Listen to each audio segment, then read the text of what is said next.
In this video, we're going to go through reading comprehension practice questions and strategies, and I'm going to give you some tricks to get more questions right on GED RLA. So let's get started. So the first excerpt says, "In the old days, Horton's Bay was a lumbering town.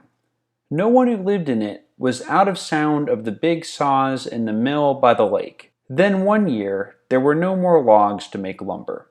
The lumber schooners came into the bay and were loaded with the cut of the mill that stood stacked in the yard."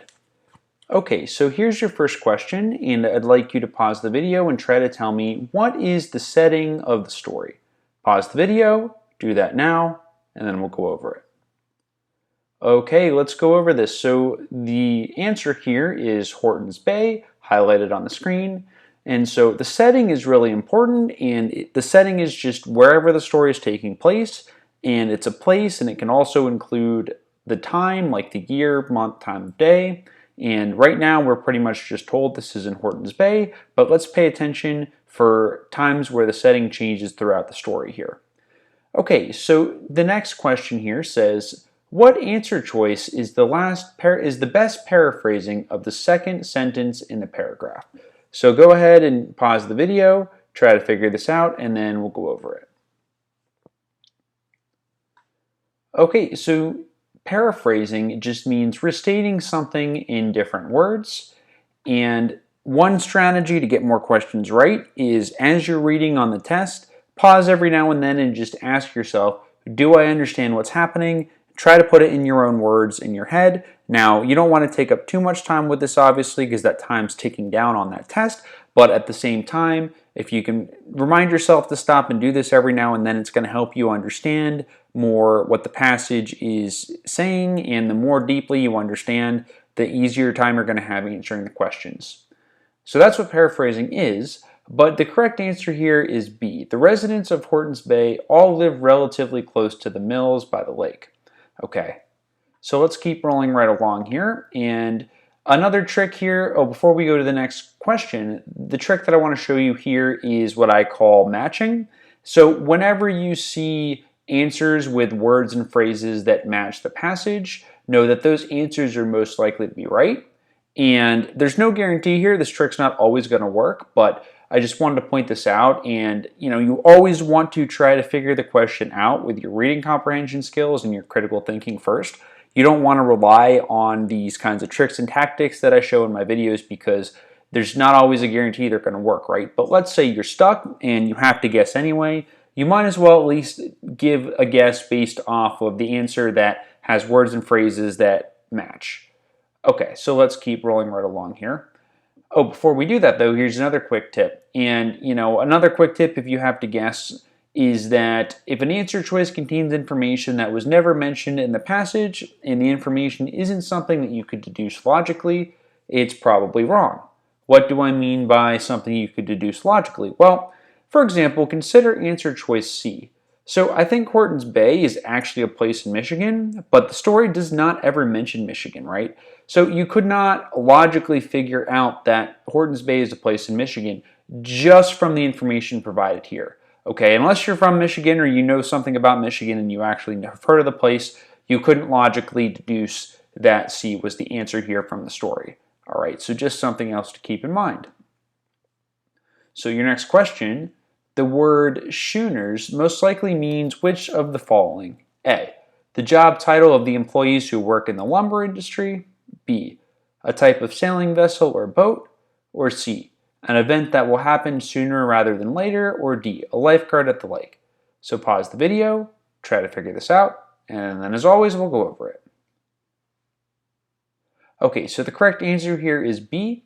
Now, I know there's someone out here watching this who guessed A, and A is a good guess. I can understand why you would pick that, but there's really two clues here that I want us to note here. So I want you to note that, I really should point out here that, the word bay is what hopefully is going to point you towards B. And a bay is just a body of water, right? And also the word loaded I want you to think about. And the word loaded here, it's talking about something being loaded up. Is it people being loaded, or is it a boat? Which would make more sense here? So hopefully you could have put two and two together. It's coming into the bay. Hopefully you know that's a body of water. and that they're loading something up here. You wouldn't normally say they're loading people up like that. Were loaded if you were talking about the employees, but that's why B is the best answer here. But again, if you picked A, that's not the correct answer, but that's a good try. I can see why you would think that. Moving forward now, all the piles of lumber were carried away. The big mill building had all its machinery that was removed taken out and hoisted on board one of the schooners by the men who had worked in the blank. The schooner moved out of the bay toward the open lake, carrying the two great saws, the traveling carriage that hurled the logs against the revolving, circular saws, and all the rollers, wheels, belts, and iron piled on a whole deep load of lumber. Okay, you ready for your next question? The next question is, which word most likely fits into that blank? Is it A, mill? Is it B, sea? Is it C, yard? Or is it D, store? So I'd like you to pause the video, and I want you to give this question your best shot, and then we're going to go over it. Okay, so the correct answer here is mill. And so hopefully you just used critical thinking and just hopefully you saw that mill was the right answer here. And if not, good try anyway. Let's keep rolling right along and you'll have another try at the next question. So it says next, and the spell checker keeps showing right on the screen here, so I don't want to change it right now, so just try to ignore that. Sorry about that. It goes on to say, it's open hold covered with canvas and lashed tight. The sails of the schooner filled, and it moved out into the open lake, carrying with it everything that had made the mill a mill and Horton's Bay a town. Okay, so here's your next shot at getting a question right here. So it says, the word hold most likely means which of the following? Is it A, a compartment for carrying cargo on a boat? B, to grasp or carry something? Or C, a penalty in a football game? Pause the video, try this out, and then as always, we're going to go over it. Okay, so the correct answer here is A, and hopefully your clue is that we're talking about a boat here, we're talking about a lake, we're talking about sails, and you just have to kind of reason your way through it. Hopefully you came to the conclusion that A is the best answer here. So the passage goes on to say, the one-story bunk houses, the eating house, the company store, the mill offices, and the big mill itself stood deserted in the acres of sawdust that covered the swampy meadow by the shore of the bay. Okay, so here's your next question. And the next question is, which of the following is false?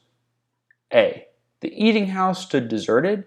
B, the mill offices stood deserted. C, the one-story bunk houses stood deserted. Or D, the town prison stood deserted. Pause the video, take a stab at this, and then as always, we're going to go over it. Okay, and let me just point out here that I know sometimes I read kind of fast, so that's why I'm expecting that if I'm going too fast for you, that you'll pause the video. And always take your time reading here. I just want to keep the video moving right along, but you're entitled to all the time you want.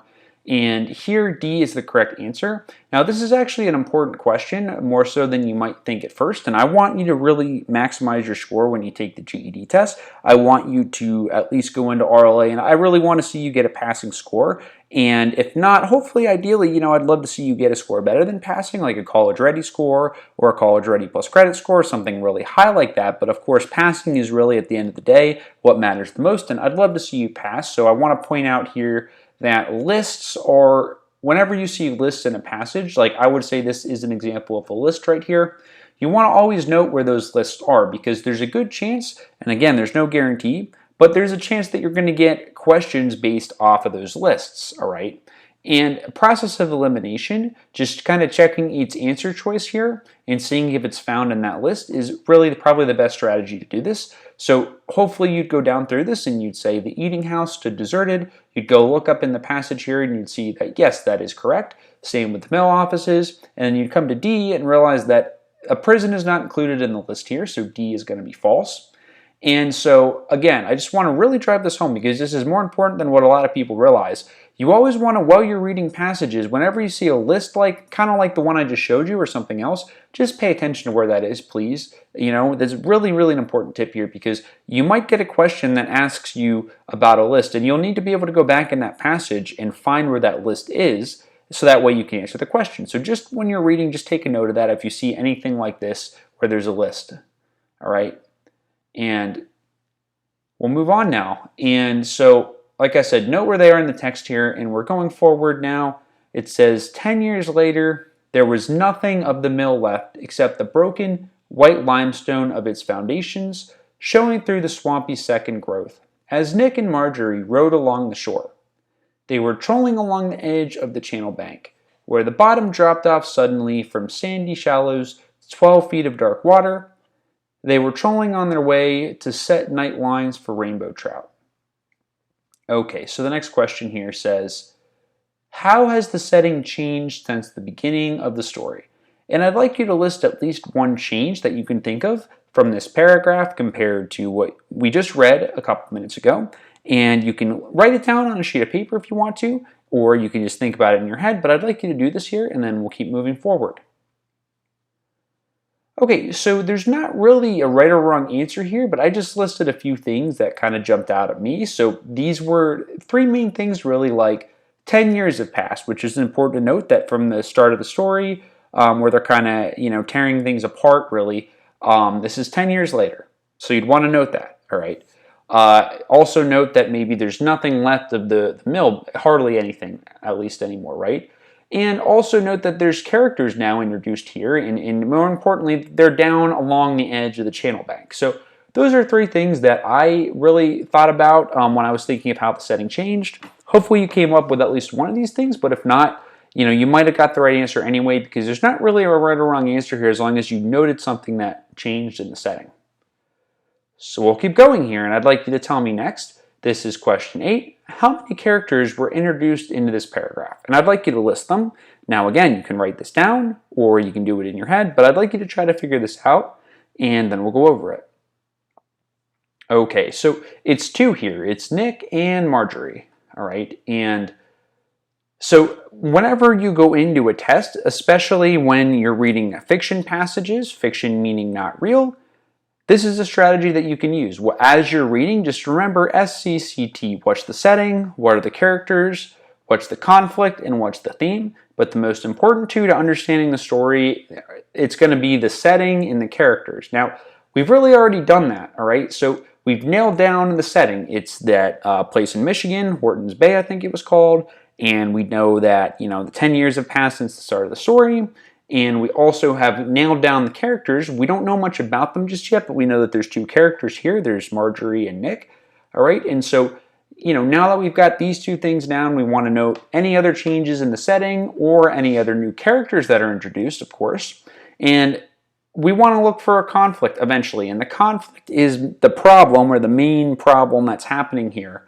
And if you nail down those first 2, if you nail down the settings and the characters, the conflict might jump out at you, and if you nail down the setting, the characters, and the conflict, the theme is likely to jump out at you. So just keep that in mind to give you a little strategy. And this also applies to nonfiction too. There's certain nonfiction passages you read that are definitely going to have a setting and characters, and sometimes a conflict and a theme. I mean, this slide is here mainly directly for you to use on really all the fiction passages, just to give you some things to think about as you're reading. But this does apply to nonfiction too in certain cases. So keep this in mind too when you're reading nonfiction. So the next question here says, the word trolling here most likely means which of the following? An attempt at humor typically done anonymously on the internet, a dwarf or giant in Scandinavian folklore that lives in hills and or caves, C, a method of fishing, or D, children's toys. So what do you think the word trolling here most likely means? And I want you to use the passage to figure this out, so pause the video, give it a try, take all the time you need, and then we'll go over it.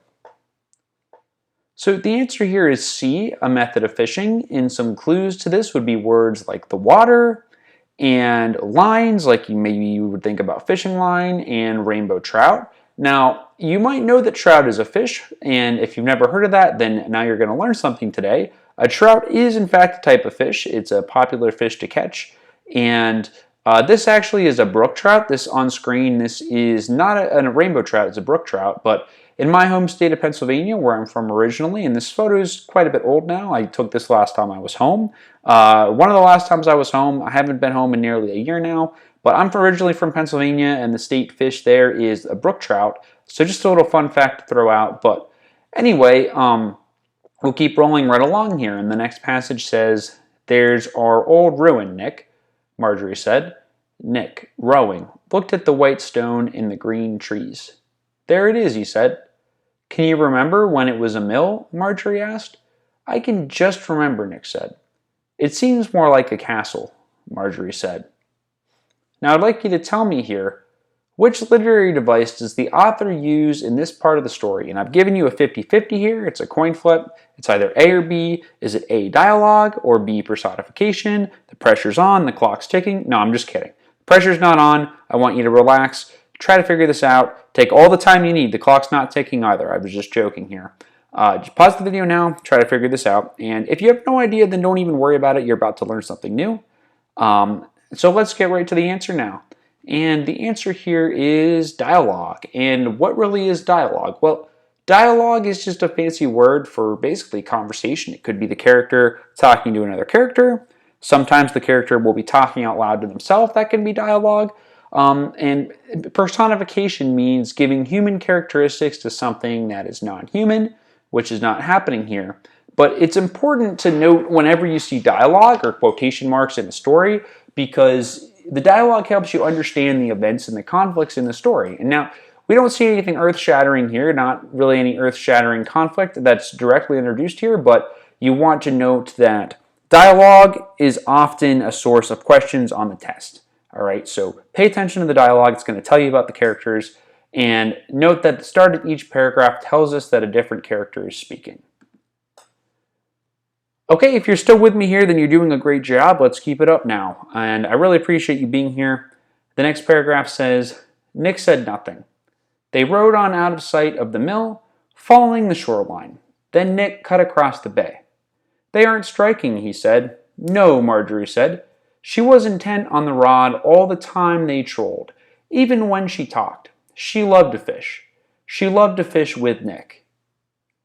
Okay, so now I'd like you to look at this highlighted section here, right? What is Nick most likely talking about when he says they aren't striking? Now, this is kind of an open-ended question here. There's no multiple choice here. And I just want you to think about this. What is he talking about here? So pause the video, take your time, think this through, and then we'll go over it. Okay, so this is kind of like a brainstorming, critical thinking type of thing, but hopefully you see that he's talking about the fish. So in most cases today we would say the fish aren't biting. I think that's how a lot of people would say it, but it could also be the fish aren't striking the lure or the bait.